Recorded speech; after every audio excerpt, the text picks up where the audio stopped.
Bismillah. Bismillah. Hayyikum jami'an bi tahiyatul Islam, tahiyatan min indillah, tahiyatan ahlil jannah, tahiyatan mubarakatan thayyibah, tahiyatan salamatan daimatan. Assalamu alaikum warahmatullahi wabarakatuh.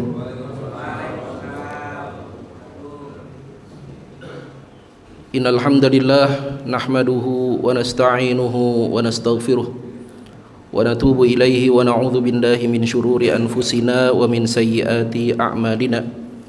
May yahdihillahu fala mudilla lahu wa may yudlil fala hadiya lahu.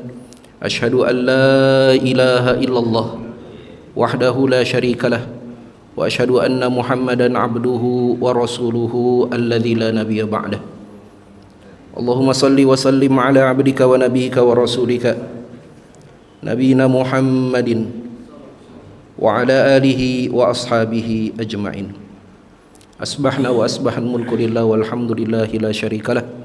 Asbahna ala fitratil islam wa ala kalimatil ikhlas wa ala dini nabiyina Muhammadin sallallahu alaihi wasallam wa ala millati abina Ibrahim hanifa muslima wa ma kana minal musyrikin.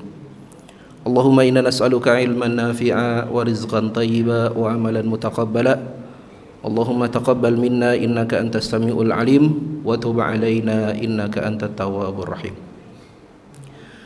Bapak Ibu ikhwatal iman rahimakumullah, jamaah Masjid Al-Muhajirin yang semoga senantiasa dirahmati oleh Allah. Kita bersyukur pada Allah Subhanahu wa taala, pagi hari ini Allah Subhanahu wa taala pertemukan kita kembali. Saya udah lama banget gak kesini ya. Subhanallah. Kayak terakhir saya kesini sebelum Covid ya, kalau nggak salah, atau pas Covid. Sebelum Covid kayaknya. Subhanallah. Akhirnya bisa ketemu lagi dengan bapak-bapak. Dan ya alhamdulillah banyak perubahan ya. Terutama saya yang berubah, saya makin gemuk ya. Alhamdulillah. Jadi kemarin saya kaget juga di WA, Ustadz bisa ngisi kuliah subuh nggak di Muhajirin TPC? Nah, ini ada apa ini tiba-tiba? Alhamdulillah pas lagi kosong. Jadi Allah perkenankan kita ketemu. Saya tanya temanya apa? Ada tema khusus nggak? Ternyata temanya tentang LGBT. Saya nggak tahu ada latar belakang apa nih. Kok tiba-tiba minta tema tentang LGBT. Ya, tapi terus terang Bapak Ibu ikhwatal iman rahimakumullah, ketika saya diminta bicara tentang tema ini, subhanallah, 2 hari yang lalu, sekarang hari Sabtu ya, 2 hari yang lalu, jadi hari Kamis, ada murid ngaji saya datang ke rumah beserta istrinya, curhat panjang, 2 jam kita ngobrol. Curhatnya tentang apa? Ternyata adik dari istri murid ngaji saya sedang sakit. Sudah dirawat 2 pekan di rumah sakit Pelni dalam keadaan tidak sadar. Cairan otaknya sudah diambil. Paru-parunya rusak. Ginjalnya rusak. Yang masih berfungsi bagus jantungnya.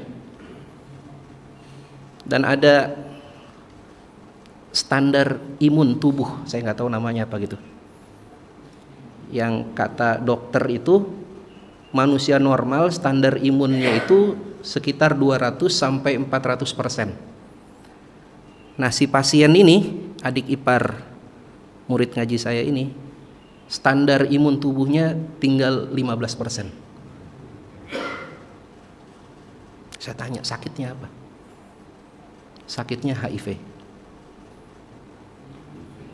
Jadi memang murid ngaji saya ini sekitar 3 tahun yang lalu pernah cerita, dia punya adiknya ini nggak ketahuan di mana rimbanya, jadi udah kabur dari rumah.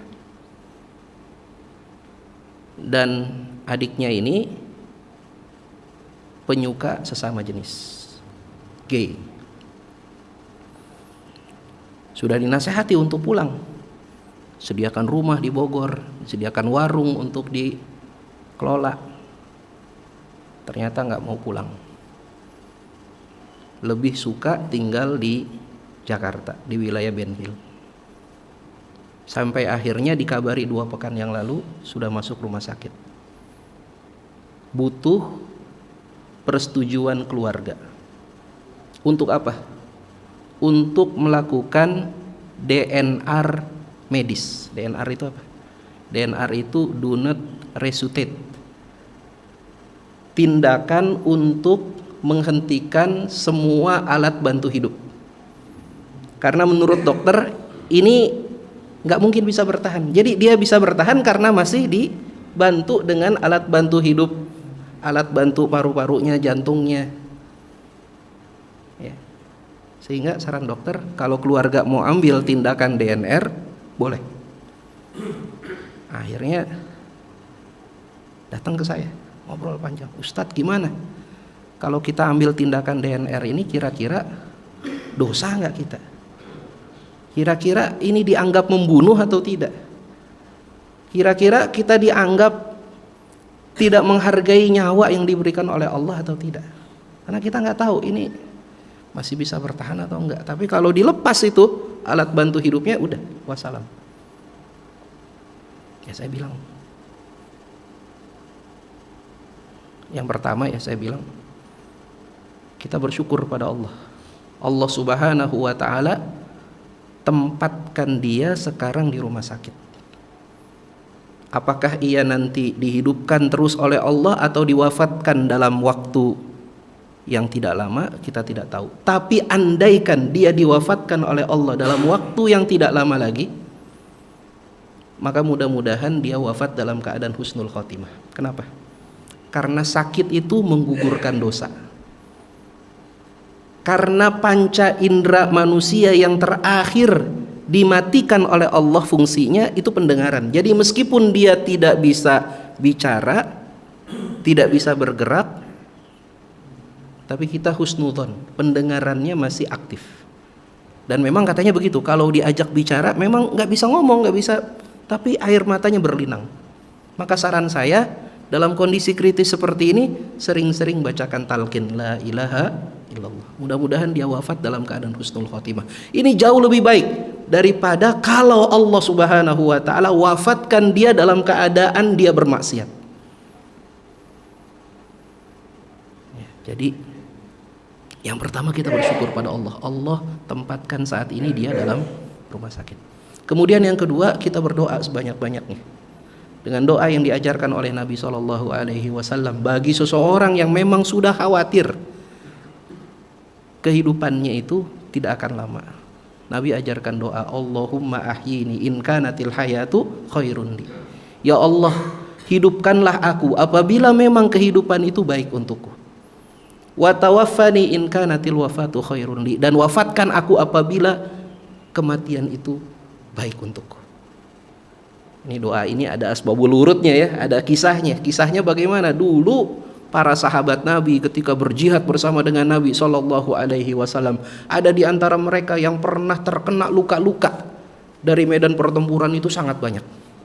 Sampai kemudian ada di antara sahabat Nabi itu nggak sabar dengan luka-lukanya, akhirnya dia bunuh diri. Maka kata Nabi SAW, huwa finnar, laki-laki ini masuk neraka. Maka apa sebaiknya yang dilakukan oleh seseorang ketika dia mengalami sakit yang demikian pedih? Maka hendaknya dia berdoa dengan doa tadi. Ya Allah, hidupkan aku apabila memang kehidupan itu baik untukku. Wafatkan aku apabila memang kematian itu baik untukku. Jadi subhanallah Pak, ini panitia ngasih tema tentang LGBT. 2 hari yang lalu saya diingatkan bahwa ternyata fenomena LGBT itu sudah dekat betul dengan saya. Murid ngaji saya sendiri, adiknya terkena itu. Dan akhirnya dia jatuh sakit. Ketika sakit, teman-temannya nggak ada yang mau ngurus. Yang ngurus siapa? Keluarganya. Yang ngurus adalah orang-orang yang selama ini dianggap benci dengan dia. Kan kita kalau nggak suka dengan LGBT ya, orang-orang komunitas LGBT bilangnya, wah kita ini nggak toleran. Kita ini nggak peduli, kita ini nggak sayang, kita ini nggak menghargai. Bahkan pakai istilah fitrah, ini menghargai fitrah yang Allah berikan kepadanya. Saya ini begini karena pemberian dari Allah. Ini kata mereka begitu. Padahal kalau mereka terkena penyakit fisik akibat penyakit psikologis ini, ya ini penyakit, Pak. Ya, walaupun mereka nggak mengakui ini penyakit psikologis ya. Kalau mereka terkena penyakit fisik, kena HIV, ada dokter yang pernah cerita, ada pasien yang gara-gara dia sering melakukan hubungan seksual dari belakang, akhirnya duburnya itu rusak sampai kemudian mengeluarkan kotoran setiap hari. Dan kalau sudah seperti itu, ada nggak teman-teman LGBT-nya yang peduli? Nggak ada. Akhirnya kembali ke keluarga. Jadi subhanallah, negeri kita ini sepertinya sudah masuk dalam tahap darurat LGBT ya. Karena kita kan biasanya ya, kalau menyadari kriminalitas itu udah marak di tengah-tengah kita, tandanya apa? Tetangga kita ada yang kemalingan. Nah, gitu. Wow, berarti betul nih, kriminalitas sudah merebak di tengah-tengah kita ini ya. Kalau lingkaran terdekat kita udah merasakan dampaknya, baru kemudian kita sadar, wah ternyata ini memang sudah bahaya. Dan memang seperti itulah Bapak Ibu ikhwatal iman rahimakumullah. Bulan Juni ini menurut komunitas LGBT diyakini sebagai bulannya LGBT ya. Pride Moon katanya, bulan kebanggaan LGBT. Sampai-sampai 2 kampus besar di negeri kita ini menyuarakan dukungan terhadap LGBT ya. UI dan UNIR. Alhamdulillah saya bukan alumni UI ya. Saya belum alumni sih, saya lagi kuliah lagi di UI kampus A alias apa? UIK Bogor. Saya lagi kuliah lagi S2 ya. Tapi kita sedih kok ini kampus besar ini nih Pak, UI dan UNIR bulan ini luar biasa menyebarkan ya isu mengenai LGBT ya. Dan subhanallah baru kemarin tuh 3 hari yang lalu viral pesta sesama jenis di Kerawang, di hotel di Kerawang tuh ya, pesta joget-joget telanjang laki-laki sesama jenis. Dan ini udah sering kejadian seperti ini.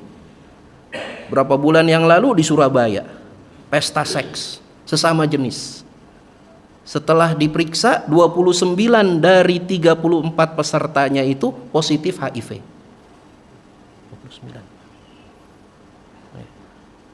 Dan perilaku LGBT ini bukan cuma di orang dewasa, menyasar pula kepada anak-anak kita di sekolahan. Ini kasus ini Pak, di Solo Pak, tahun kemarin.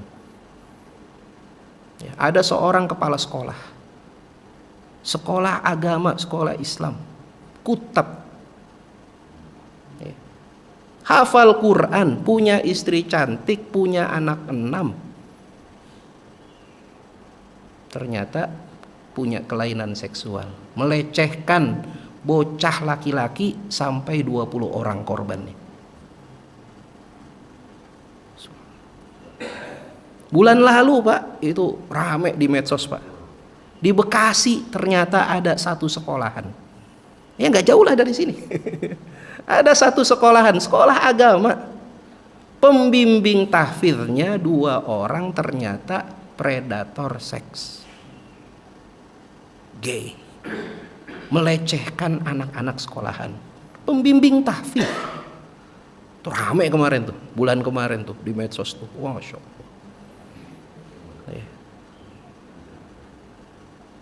Pekan yang lalu di PNJ Politeknik Negeri Jakarta, 2 orang mahasiswa gay ciuman di lorong kampus di tengah hari bolong, siang hari bolong. Akhirnya digerebek.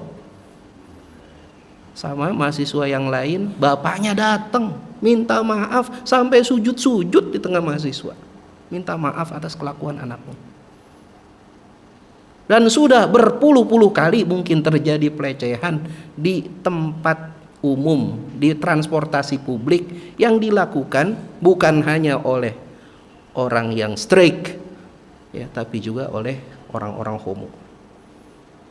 Dan kita nggak lupa juga pernah ada seorang mahasiswa Indonesia di Inggris ya, memecahkan rekor di Inggris. Rekor apa? Rekor pembunuhan. Renardnya, namanya Renard ya kalau nggak salah, Renard Sinaga ya. Rekor pembunuhan, membunuh para lelaki sesudah apa? Sesudah diiming-imingi dengan hubungan sesama jenis. Ratusan itu. Nah ini kita, ya Allah. Dan Bapak Ibu ikhwatal iman rahimakumullah, gerakan LGBT ini di Indonesia ini bukan gerakan yang sporadis. Mereka terstruktur. Mereka berbaris dengan rapi. Jadi kalau ahlul haq tidak berbaris dengan rapi, pasti kalah dengan ahlul batil ketika ahlul batil ini berbaris dengan rapi. Saya nggak kaget kenapa UNER itu hari ini menggemakan pro terhadap LGBT, karena tokoh LGBT di Indonesia itu dosen UNER, namanya Dede Utomo. Dede Utomo inilah orang yang mendirikan organisasi LGBT pertama di Indonesia tahun 83, namanya Lambda Indonesia. Kemudian tahun 90-an dia buat Gaya Nusantara. Waktu zaman reformasi itu dia menerbitkan majalah. Majalahnya majalah Gaya ya. Cover majalahnya ya laki-laki sama laki-laki pada pelukan, pada ini orang ini Dede Utomo. Dede Utomo ini jadi gay ketika dia kuliah di Cornell University. Pacarnya itu dosennya sendiri, namanya siapa? Benedict Anderson. Tahu ya? Benedict Anderson ini tokoh kiri lah, karena dia sering nulis buku-buku yang pro terhadap PKI. Benedict Anderson. Dan matinya di Indonesia nih si Benedict Anderson. Ini pacarnya Dede Utomo. Jadi kalau kita kaitkan ya, memang LGBT ini tidak jauh dengan ateisme.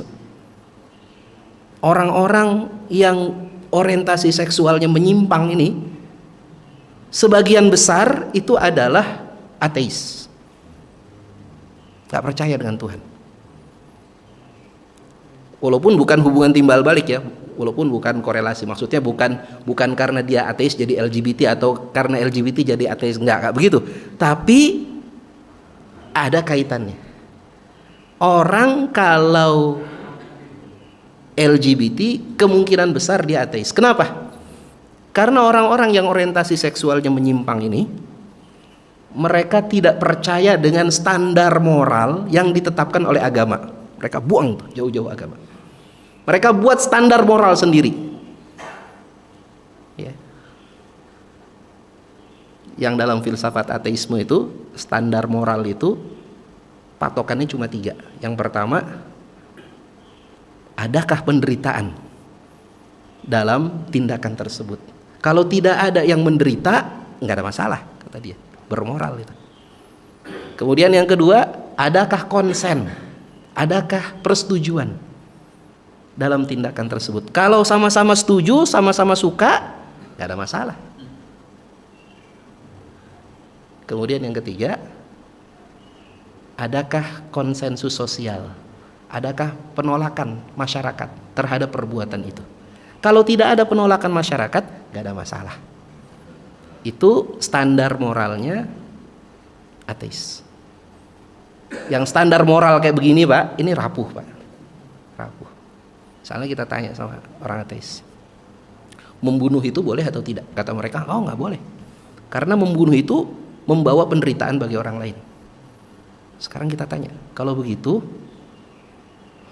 orang yang menjadi pembunuh banyak orang, dia melakukan genosida, dia melakukan pembunuhan massal, ya. Boleh atau tidak dibunuh? Kata dia, oh nggak boleh dibunuh.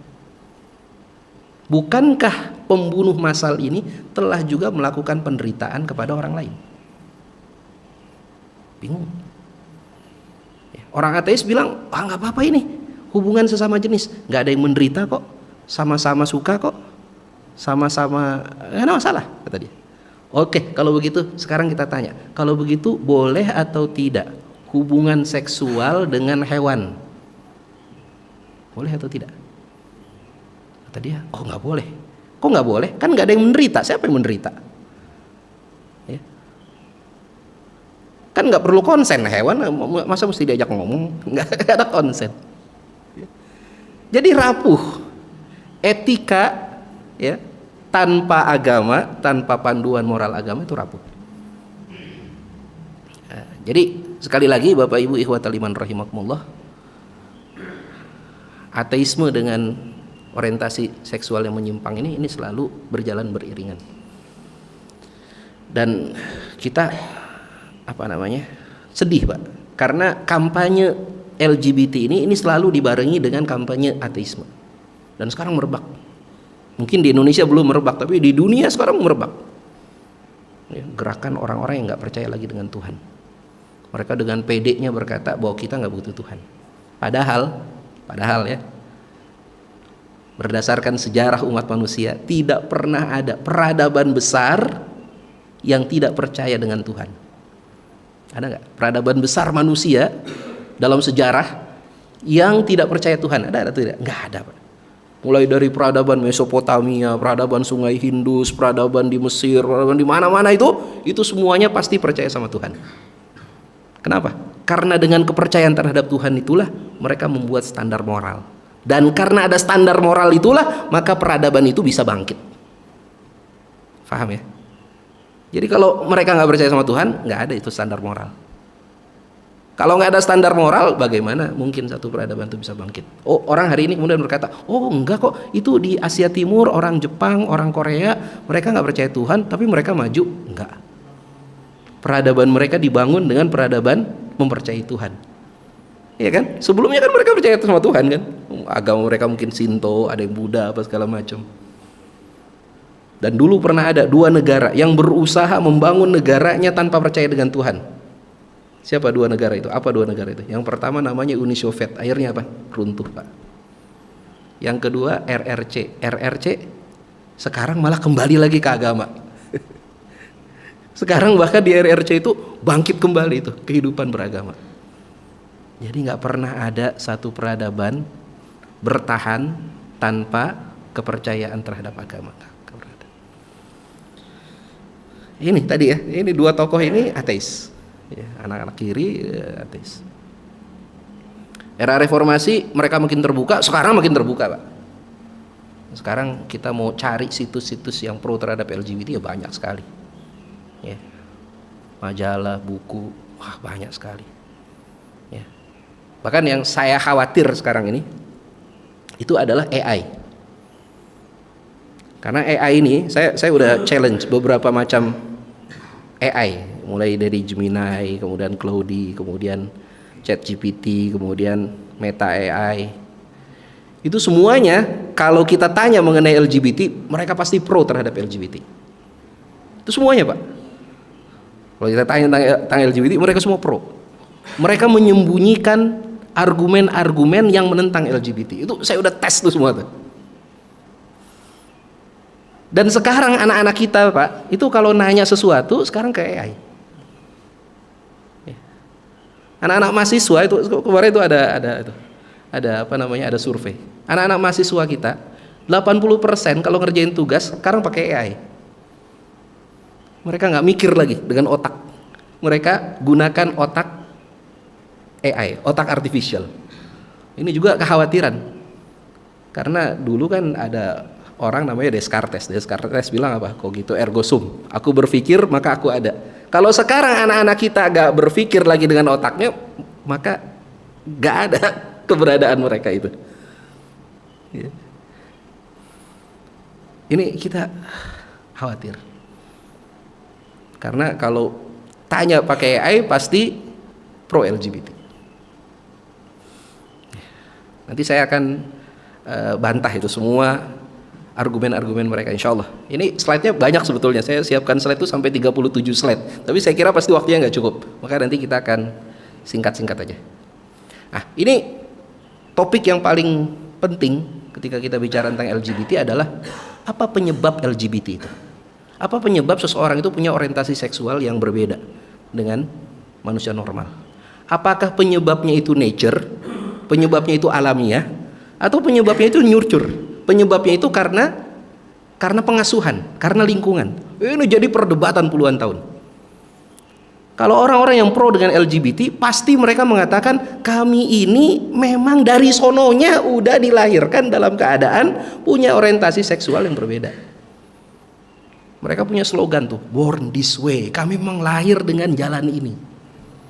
Sampai kemudian pakai kata fitrah. Kami memang fitrahnya udah seperti ini. Udah, hormati, hargai, terima. Mereka pakai argumentasi ilmiahnya adalah ini pengaruh genetik. Memang gen kami ini seperti ini.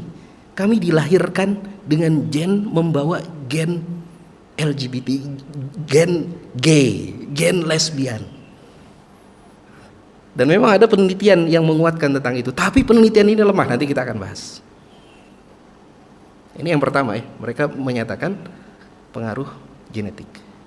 Sedangkan pengaruh-pengaruh yang lain itu mereka abaikan, mereka anggap nggak ada itu. Ya, mereka hanya berpatokan kepada satu teori tadi. Kami jadi LGBT karena memang sudah dilahirkan seperti ini. Padahal menurut penelitian ada pengaruh yang lain, pengaruh paparan zat kimiawi. Ada zat kimiawi itu yang memang mempengaruhi hormon laki-laki dan hormon perempuan sehingga kemudian orientasi seksualnya berbeda. Itu ada penelitian. Kemudian ada juga yang penyebabnya karena pengaruh lingkungan. Dan ini kalau kita perhatikan kebanyakan memang begitu. Ya. Pengaruh lingkungan, pola asuh yang keliru. Karena anak-anaknya yang dilahirkan itu anak-anak perempuan semua, kemudian lahir anak laki-laki, kemudian anak laki-lakinya ini diasuh sebagaimana mengasuh anak-anak perempuan. Akhirnya jadi kemayu gitu, jadi keperempuan-perempuanan. Ya, pola asuhnya salah. Atau juga karena mengalami kekerasan seksual sebelumnya. Dan ini banyak, Pak. Ya, anak-anak yang mengalami kekerasan seksual diperkosa oleh lelaki gay dewasa. Banyak yang kemudian akhirnya ketika dewasa dia menjadi gay juga. Atau karena paparan pornografi. Ini juga banyak, Pak. Sekarang pornografi di mana-mana itu, Pak. Kita mungkin kurang canggih sama anak-anak kita. Anak-anak kita itu dengan handphonenya dia bisa buka macam-macam itu. Dia bisa buka macam-macam. Mau dipakai firewall apa segala macam bisa dibuka sama anak-anak kita. Dan kalau sudah terpapar dengan pornografi akhirnya apa? Syahwatnya meningkat. Dia ingin melakukan zina. Dan akhirnya apa? Banyak anak-anak muda berzina dengan waria. Karena zina dengan waria itulah yang paling murah. Yang bisa dibayar oleh anak-anak mahasiswa. Zina dengan waria. Awalnya dia berzina dengan lelaki yang tampilannya perempuan. Lama-lama dia zina dengan laki-laki. Itu banyak kasus seperti itu. Ada lagi yang karena motif ekonomi. Ini juga saya pernah dengar ini ya dari teman-teman pengajian saya.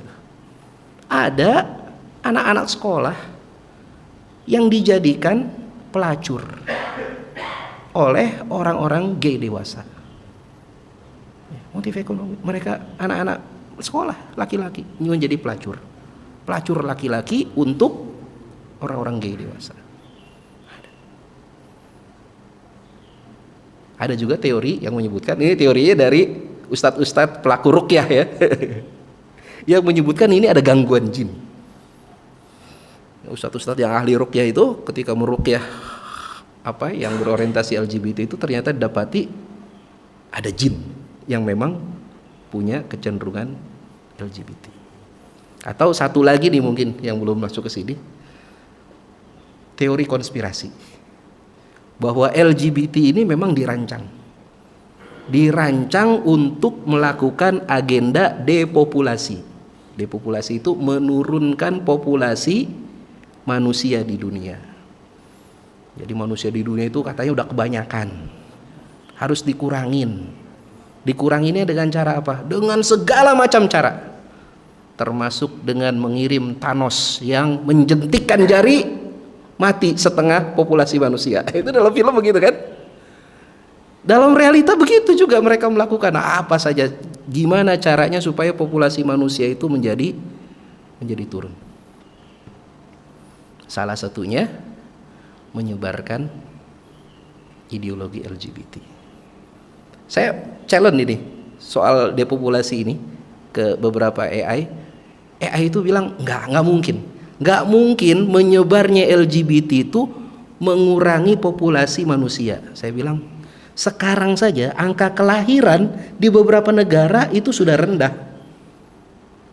Ya, di Jepang, di Korea, di negara-negara Skandinavia itu angka kelahiran sudah rendah.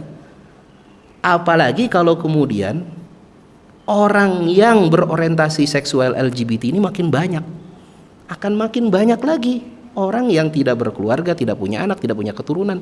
Oh, dia bilang enggak begitu. Tetap nanti populasi meningkat dengan cara apa? Dengan cara para LGBT ini punya program bayi tabung, punya program adopsi, punya program ini itu apa segala macam. Saya challenge lagi, saya tanya lagi, apakah program bayi tabung dan seterusnya itu bisa dilakukan oleh negara-negara menengah, negara-negara dunia ketiga seperti Thailand yang sekarang udah marak gitu LGBT? Apakah bisa dilakukan oleh negara-negara seperti itu?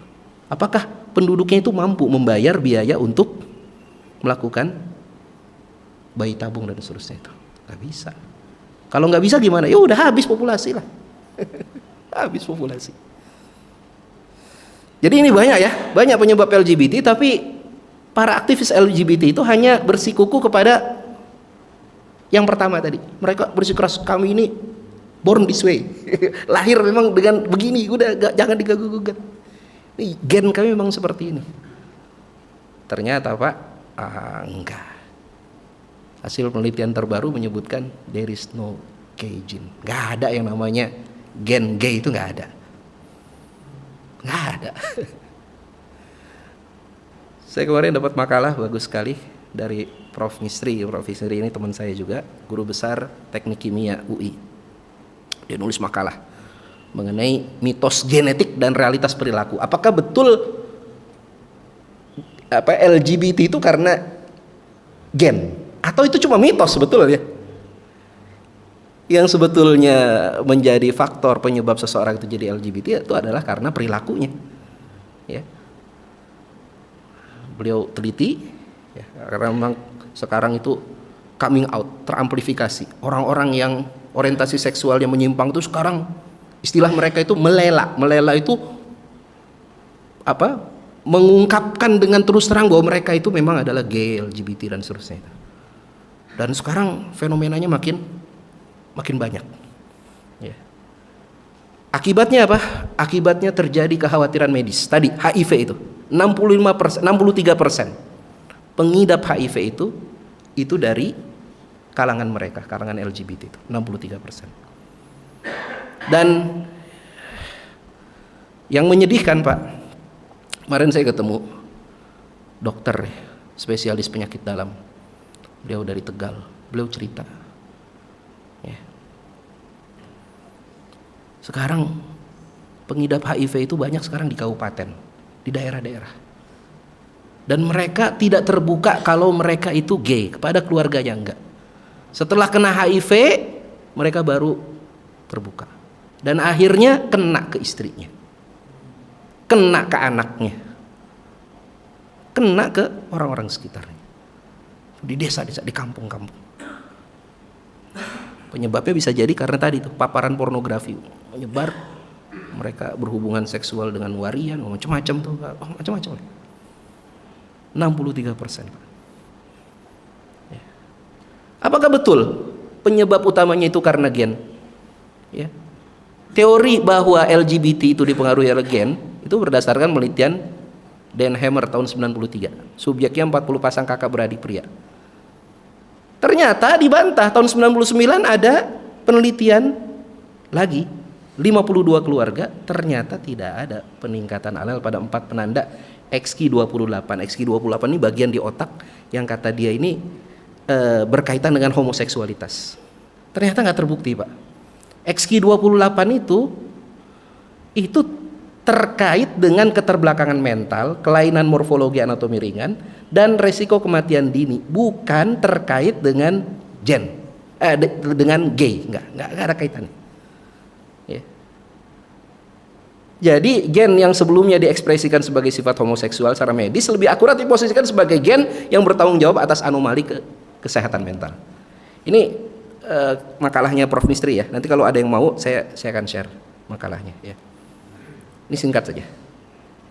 Jadi apa sebetulnya kalau berdasarkan makalah ini, apa sebetulnya pengaruh utama seseorang itu bisa berorientasi LGBT? Pengaruh utamanya ternyata yang pertama intervensi tak kasat mata melalui paparan kimia.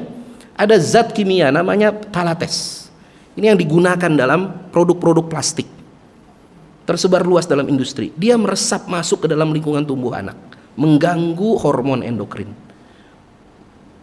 menyebabkan anomali kerangka tulang.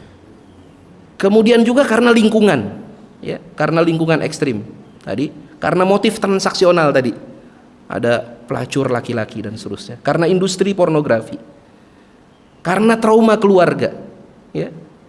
Jadi ini penyebab utamanya setelah diteliti, bukan karena gen tadi, nggak ada gen tadi, ya. Mereka punya krisis identitas, mereka kemudian suarakan itu di dunia maya, akhirnya membentuk komunitas yang besar. Dan ternyata rumah tangga homoseksual itu memiliki tingkat kekerasan domestik 100 kali lipat lebih tinggi daripada rumah tangga yang normal, yang heteroseksual. 26,8%. Kemudian terjadinya pemerkosaan, serangan fisik pada homoseksual itu juga 200%, 300% lebih banyak. Ketahanan hubungannya itu hanya 14%, lebih dari 10 tahun. Kalau kita kan nikah sama istri kita udah berpuluh-puluh tahun ya, saya sama istri saya udah 20 tahun lebih gitu. Mereka tuh yang gay-gay itu paling ya 10 tahun. Itu cuma 14%. Ya. Gonta-ganti pasangan. Nggak pernah merasa puas. Ya. Jadi bukan karena gen, tapi karena paparan kimiawi, kemudian trauma psikologis dan rekayasa situasional. Ini kesimpulan akhirnya. Ya. Dan ada potensi dipulihkan. Yang kalau menurut aktivis LGBT nggak bisa dipulihkan. Ya. Ini kita kalau tanya AI itu pasti menjawab orientasi LGBT nggak bisa dipulihkan, nggak ada terapinya. Bahkan dia bilang tuh tadi malam tuh saya cek lagi tuh di Meta AI. Kata Meta AI sudah pernah ada upaya untuk melakukan terapi, tapi akibatnya apa? Orang-orang yang berorientasi LGBT ketika diterapi akhirnya stres, frustrasi, dan 200% dari mereka itu menginginkan untuk bunuh diri. Akhirnya saya cek penelitiannya siapa yang melakukan. Kata dia yang melakukan penelitian ini adalah Trevor Project. Saya cek lagi, Trevor Project ini siapa? Trevor Project ini adalah LSM LGBT. Wajar aja dia nggak mau diterapi. Iya. Dan Trevor Project ini ternyata kerjasama sama Meta AI. Coba aja cek di Meta AI. Tanya mengenai Trevor Project. Dia yang bikin penelitian kayak begitu, yang katanya nggak bisa diterapi. Ya. Padahal dokter kesehatan jiwa itu udah banyak itu podcast di mana-mana menyebutkan bisa diterapi. Ya. Ya. Dokter kesehatan jiwa, apalagi yang mendalami NLP ya, bisa diterapi, pakai hipnoterapi bisa, pakai CBT bisa, cognitive behavior therapy, macam-macam caranya bisa sebetulnya. Asal apa? Asal dia merasa bahwa ini adalah penyakit, ini adalah kekeliruan. Itu kata dokter kesehatan jiwa ya. Kalau dia datang kemudian menyatakan bahwa orientasi seksual ini bukan hal yang menyimpang, bukan penyakit, bukan sesuatu masalah, nggak akan bisa sembuh. Tapi kalau dia ngaku ini salah, ini keliru, maka pasti insya Allah bisa sembuh. Ini mirip dengan konsep taubat dalam Islam kan begitu ya. Kita itu baru diampuni dosa-dosa kita itu kalau apa Pak? Kalau ngaku salah. Kita istighfar sebanyak-banyaknya, mohon ampun pada Allah. Kalau nggak ngaku salah, nggak akan diampuni dosa kita Pak. Jadi syarat taubat pertama itu adalah an-nadmu. An-nadmu itu apa? Menyesal, ngaku salah. Udah ngaku salah aja dulu. Ya Allah saya salah, ini keliru ya Allah. Kalau kita ngaku salah, maka dosa kita akan diampuni oleh Allah. Sama begitu. Yang orientasi seksualnya menyimpang, kalau dia ngaku ini salah, ini keliru, ini penyakit, insya Allah bisa sembuh. Tapi kalau bersikeras, enggak kok ini bukan penyakit, ini bawaan, ini fitrah, ya nggak bakal bisa sembuh. Nggak bakal bisa sembuh. Nah, itu tadi sisi sains ya. Sekarang saya mau bicara agama. Dari sisi agama bagaimana? Ya. Subhanallah, Bapak Ibu ikhwatal iman rahimakumullah. Dosa LGBT ini adalah dosa yang belum pernah ada di zaman Nabi Adam, belum pernah ada di zaman Nabi Nuh, belum pernah ada di zaman nabi-nabi yang lain, baru ada di zaman Nabi Lut alaihissalam. Dan Nabi Lut alaihissalam ini satu zaman dengan Nabi Ibrahim alaihissalam. Ya, Nabi Lut ini ya ponakannya Nabi Ibrahim alaihissalam. Dalam Al-Quran Allah berfirman mengenai Nabi Lut, wa lutan idh qala liqaumihi, dan Nabi Lut ketika dia berkata kepada kaumnya, atatunal fahisyah, apakah kalian melakukan fahisyah? Fahisyah ini dosa yang terkait dengan kelamin. Fahisyah itu, apakah kalian melakukan fahisyah? Ma sabaqakum biha min ahadi minal alamin, yang dosa ini tidak pernah dilakukan oleh seorang pun sebelum kalian di semesta alam ini. Gak ada yang melakukan dosa seperti kalian. Jadi dosa yang pertama kali diinisiasi oleh kaumnya Nabi Lut. Ya, ini setannya udah canggih tuh zamannya Nabi Lut ya. Oh udah canggih, dibisikin begini.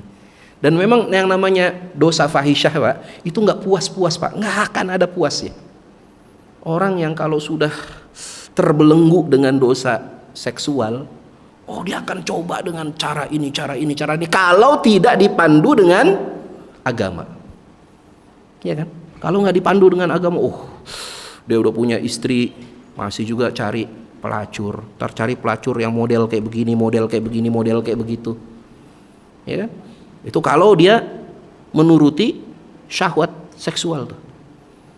Udah kenal sama perempuan, ntar mau nyoba sama laki-laki. Udah nyoba sama laki-laki, ntar mau nyoba sama binatang. Udah nyoba sama binatang, ntar mungkin mau nyoba sama alien, sama macam-macam lah. Nggak akan ada puasnya itu. Ya, syahwat fahisyah itu, syahwat kemaluan itu.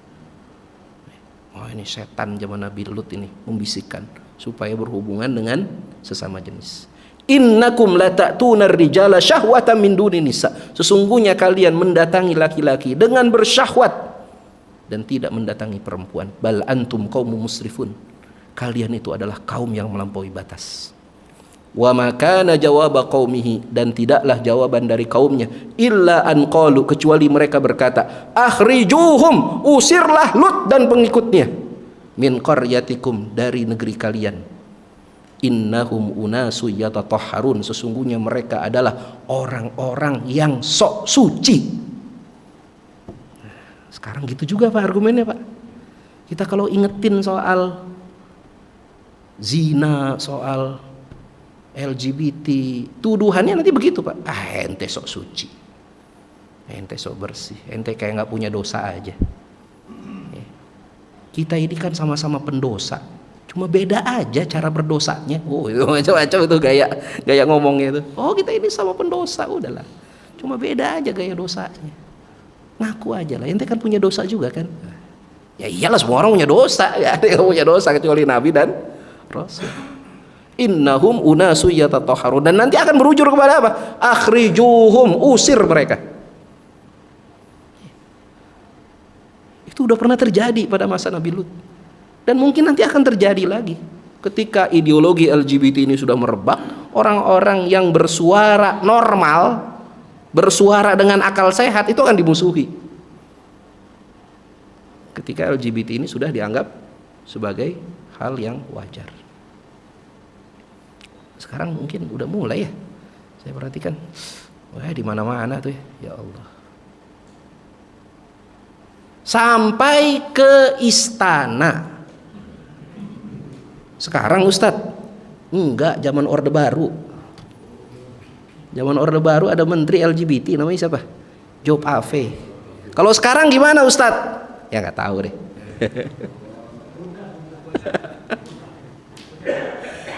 Ntar bapak-bapak yang cari informasinya ya. Allah. Dianggap normal.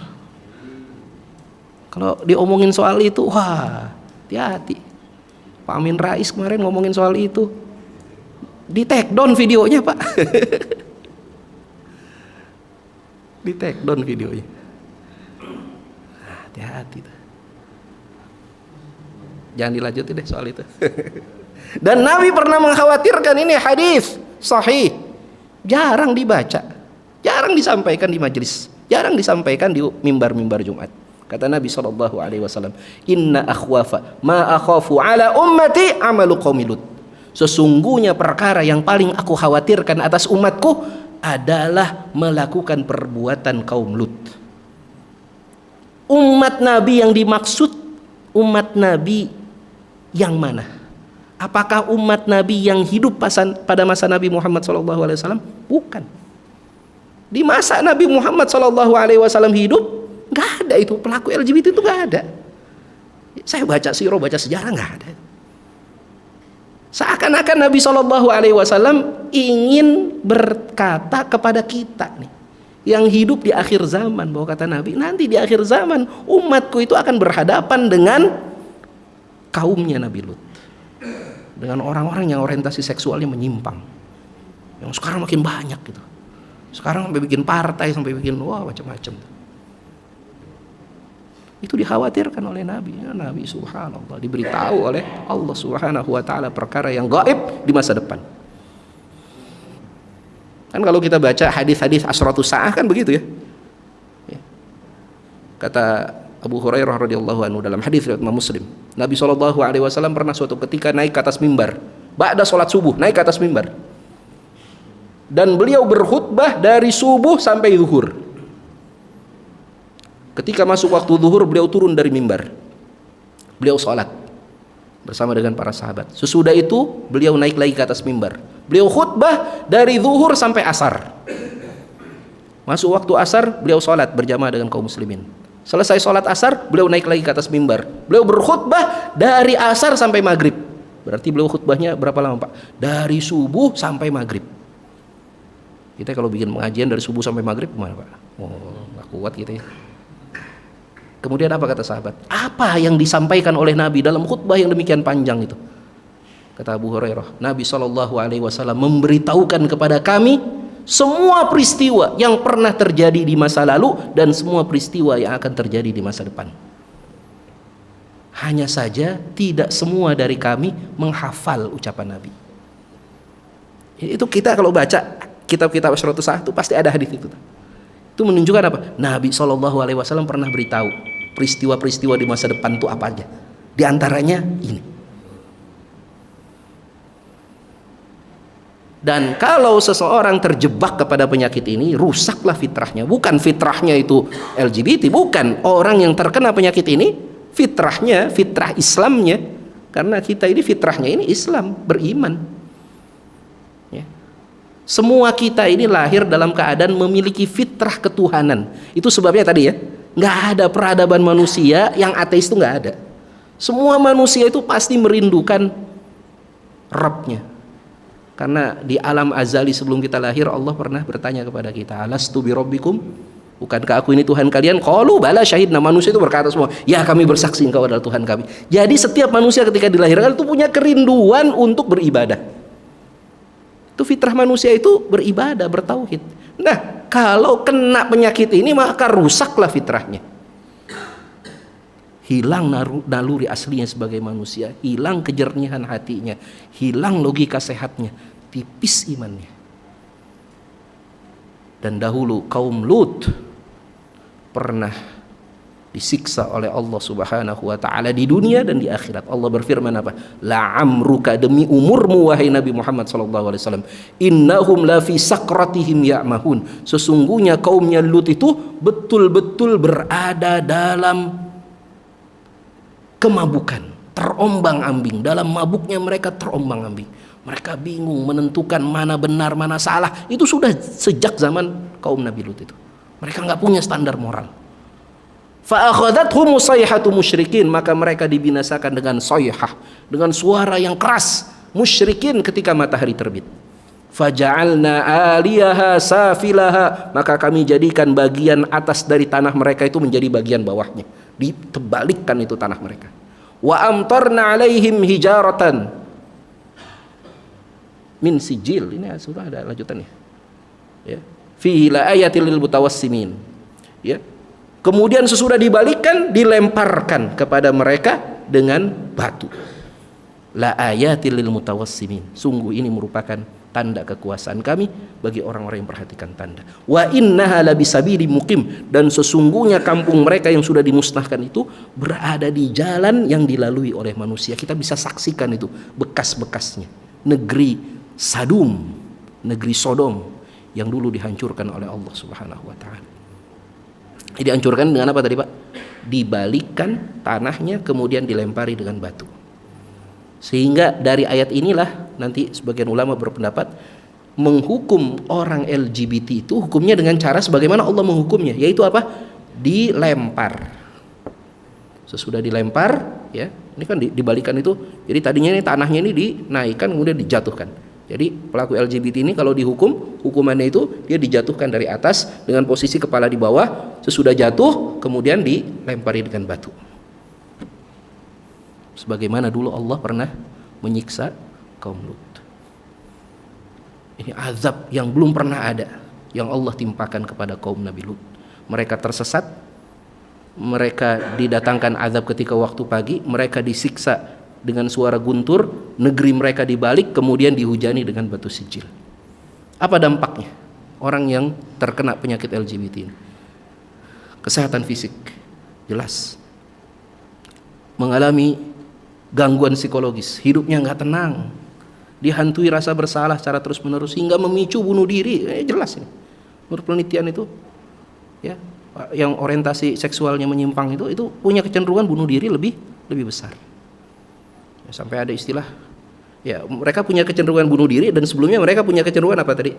Melukai tubuh. Ada istilah di kalangan mereka ini punya barcode. Barcode itu apa? Bekas mereka nyilet tangannya, ini barcode ini. Mereka pengen bunuh diri belum berani gitu, mereka nyilet tubuhnya. Ini barcode. Istilah barcode. Ya.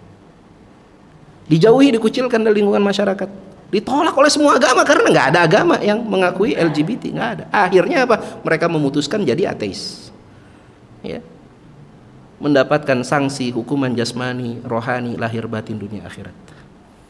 Nah ini kadang suka ada juga orang yang berpendapat, oh kan ada dalam Islam ini yang disebut khunsa. Khunsa itu siapa? Khunsa ini yang berkelamin ganda, orang yang lahir dalam keadaan nggak jelas kelaminnya. Akhirnya dia bilang, oh ini berarti sama dong dengan LGBT secara genetik gitu. Enggak, beda. Kalau khunsa itu memang kondisi medis biologis alami sejak lahir, diakui, syariat memiliki aturan khusus mengenai khunsa ini. Sedangkan transgender nggak begitu, mereka merubah anatomi dan identitasnya secara buatan, secara sengaja. Ya.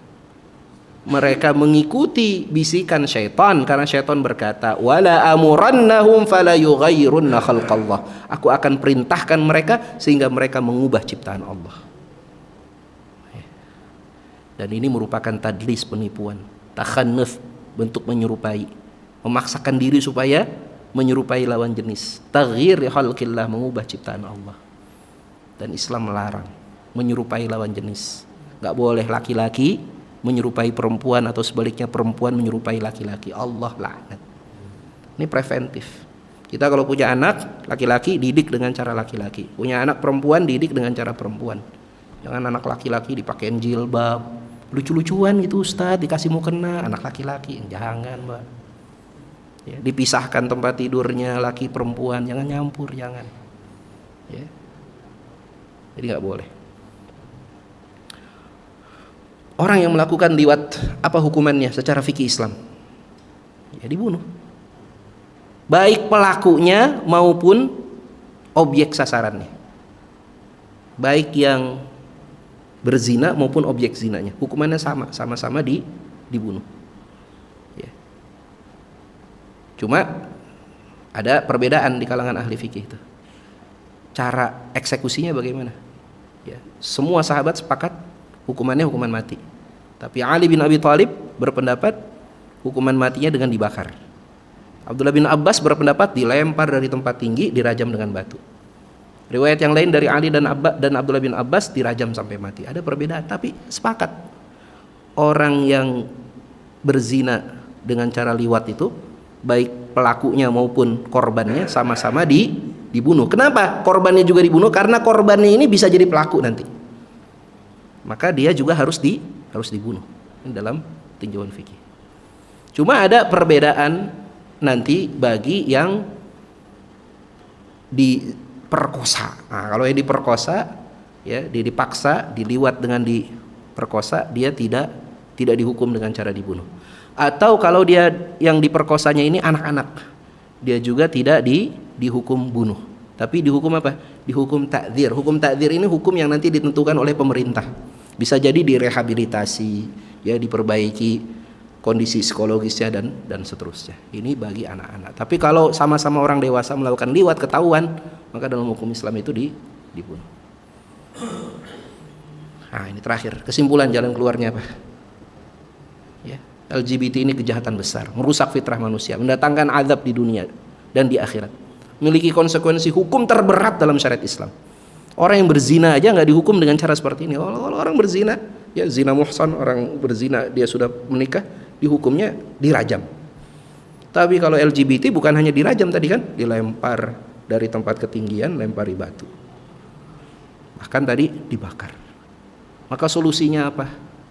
Kalau ada di antara kita, ya mungkin bukan yang di sini ya, tapi keluarga kita, lingkungan kita yang memiliki orientasi seksual yang menyimpang, ini bisikan setan. Segera bertaubat, gak pakai lama, udah segera bertaubat, jangan ditunda-tunda.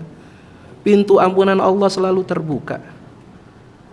Dan berusahalah sembuh. Berusaha sembuh caranya bagaimana? Pertama, mengakui ini kesalahan, ini kekeliruan, dan jangan diikuti. Syahwat itu jangan diikuti. Jangankan yang LGBT, yang normal aja kan punya syahwat juga ya. Kan kita juga diperintahkan untuk menjaga diri kita supaya tidak ikut dorongan syahwat. Yang normal juga kan disuruh begitu. Apalagi yang dorongannya menyimpang, jangan diikuti.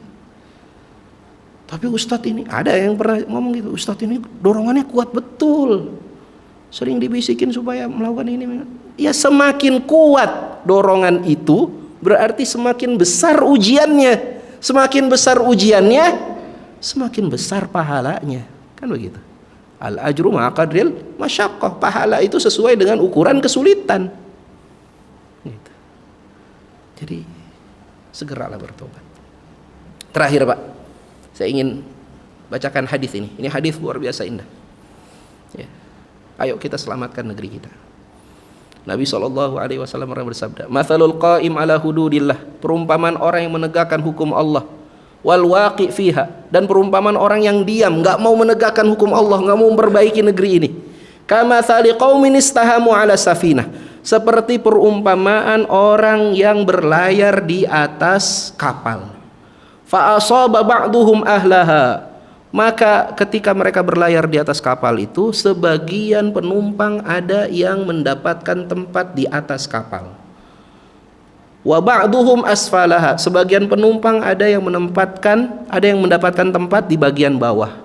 Fakana alladhi fi asfaliha idza istaqaw minal ma'i maru ala man fawqahum, Maka orang-orang yang tinggal di bagian bawah kapal, apabila mereka ingin mengambil air, mereka harus naik ke atas kapal, melewati orang-orang yang ada di atas tadi. Ya, mereka kalau mau ngambil air harus naik. Faqalu, maka kemudian mereka berkata, lau anna khorokna fi nasibina khorqan. Kenapa kita nggak bolongin aja kapal ini supaya nggak repot-repot ngambil air dari atas? Kita bolongin aja kapal ini. Walam nu'dhi man fawqana, sehingga kita tidak mengganggu orang yang ada di atas kita. Subhanallah, ini perumpamaan luar biasa, Pak. Banyak orang ya tanpa bimbingan agama berusaha melakukan perbaikan. Akhirnya apa? Bukannya perbaikan yang diperoleh, malah kerusakan. Tanpa bimbingan agama akhirnya malah merusak. Ini kita terima aja nih para LGBT, mereka kan anak-anak kita juga apa segala macam, udah kita sahkan aja pernikahan sesama jenis, udah kita kasih aja fasilitas bayi tabung pada mereka kalau mereka punya anak, udah mereka cari solusi tanpa bimbingan syariat, akhirnya bukan solusi yang mereka dapatkan tapi makin rusak. Ya. Ini orang yang bolongin kapal juga kan tadinya niatnya baik kan, niatnya supaya nggak ganggu orang di atas. Fa in yatrukuha wa ma aradu halaku jami'a. Apabila mereka diamkan saja perbuatan orang yang membolongi kapal ini, maka niscaya mereka binasa seluruhnya, kapal ini akan tenggelam. Wa in akhadhu ala aidihim, akan tetapi apabila mereka tahan tangan mereka, najau wa najau jami'a, niscaya mereka akan selamat dan selamatlah seluruh penghuni kapal ini. Nah, kapal kita ini yang bernama negara kita ini, karena ada orang-orang yang berusaha bolongin kapalnya ya, dengan menyebarkan faham sesat ya, termasuk LGBT, ateisme, sekulerisme, macam-macam tuh. Ada juga yang korupsi macam-macam lah. Ada juga udah. Kalau kemudian kita diam semua, maka apa akibatnya? Kapal ini akan tenggelam. Harus tetap kita nasehatin, dan kalau ada yang nasehatin ya, menasehati masalah sosial di tengah-tengah kita, jangan buru-buru dituduh khawarij. Oh, ini nasehatin khawarij nih. Ya. Khawarij itu tandanya bukan suka ngeritik pemerintah, bukan. Bukan itu tanda khawarij, bukan ya. Ya. Orang yang berakal sehat dia tahu mana yang salah, mana yang benar. Dan orang yang berakal sehat nggak akan membela siapapun melakukan kesalahan, mau pemerintah, mau rakyat biasa, nggak akan dibela. Ya, disuarakan ini keliru. Ya, kan kita berulang-ulang kali baca surat Al-Asr kan, innal insana lafi khusrin, manusia itu berada dalam kerugian, kecuali apa? Kecuali ada iman, amal soleh, dan semangat menasehati. Wa tawasau bil haqqi wa tawasau bis sabr. Ayo selamatkan negeri ini. Jangan diem. Ya, kalau kita lihat ada di lingkungan kita ini ada udah komunitas sudah mulai aneh-aneh gitu, jangan diem. Ya, jangan diem. Ya, seingat saya pernah ingatkan juga ya, kalau nggak salah di masjid atau di masjid yang lain itu. Ya. Waktu zaman Covid itu, Pak, itu ada aplikasi itu terkenal banget di kalangan anak-anak muda. Aplikasi buat apa? Aplikasi buat zina. Aplikasi buat nyari pelacur di sekitar kita. Itu ada aplikasinya, Pak. Sekali-kali tokoh masyarakat install aplikasi itu. Buat apa? Bukan buat nyari pelacur, tapi untuk menyelamatkan lingkungan. Saya pernah tuh zaman Covid tuh saya install. Oh, ternyata nggak jauh dari rumah saya itu ada pelacur lagi buka praktek. Dan pelacurnya 2, perempuan sama waria. Dia sudah nyewa rumah itu 1 bulan. Dan kata satpam security itu pasiennya datang tiap malam jam 1, jam 2. Nggak ketahuan sama RT, nggak ketahuan sama RW. Baru taunya kapan? Pas Ustadz Setiawan install aplikasi itu. Masa harus Ustadz install aplikasi kayak begituan? Ya, ayolah. Ya, kita sama-sama jaga lingkungan kita. Ya, terakhir nih, saya mau titip doa. Ini doa Nabi Lut alaihissalam. Nabi Lut alaihissalam ketika melihat kerusakan di hadapan kaumnya, beliau berdoa, Rabbi najjini wa ahli mimma ya'malun. Tuhanku, selamatkanlah aku dan keluargaku dari apa yang mereka lakukan.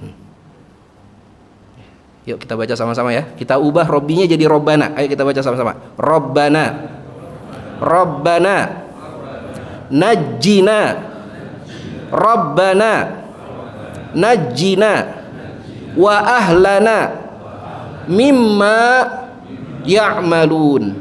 Ayo kita baca sama-sama sekali lagi. Rabbana najjina wa ahlana mimma ya'malun.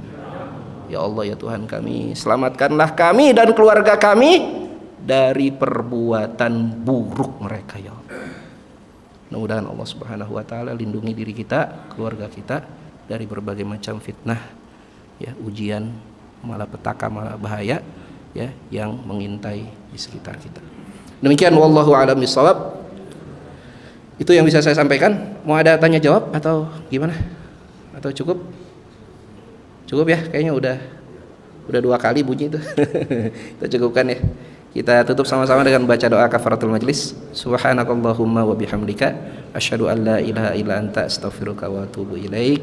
Walhamdulillahi rabbil alamin. Jazakumullahu khairan bihudurikum wa ihtimamikum wa lafu minkum. Assalamualaikum warahmatullahi wabarakatuh.